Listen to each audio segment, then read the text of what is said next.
kememinim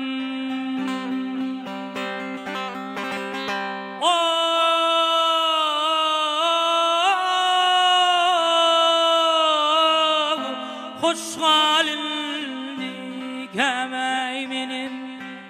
ben bugün gitmeli oldum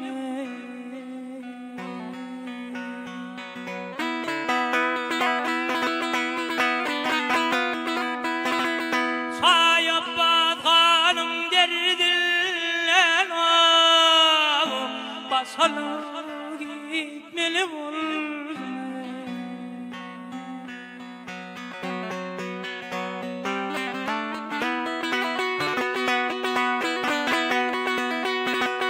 Gözmenim ayralı mekrinay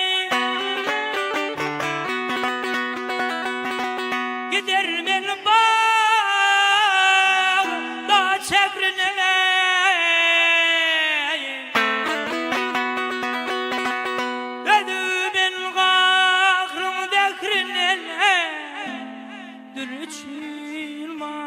malum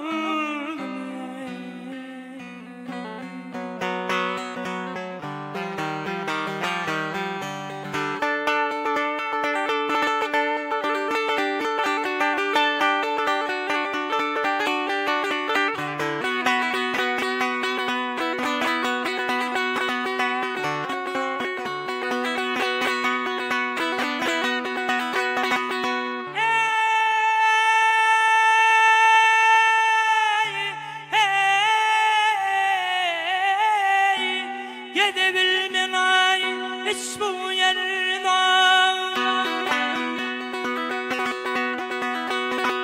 benim saldı yolu derdi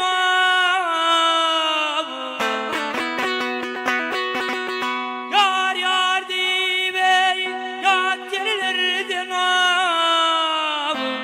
bin mezgil tutmalı oldum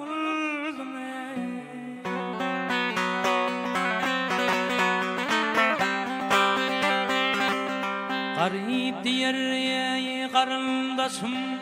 garip diyer karındaşım köyür bollune içim nasım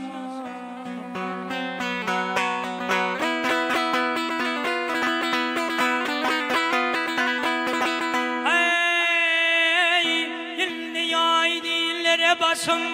albam gitmeli bol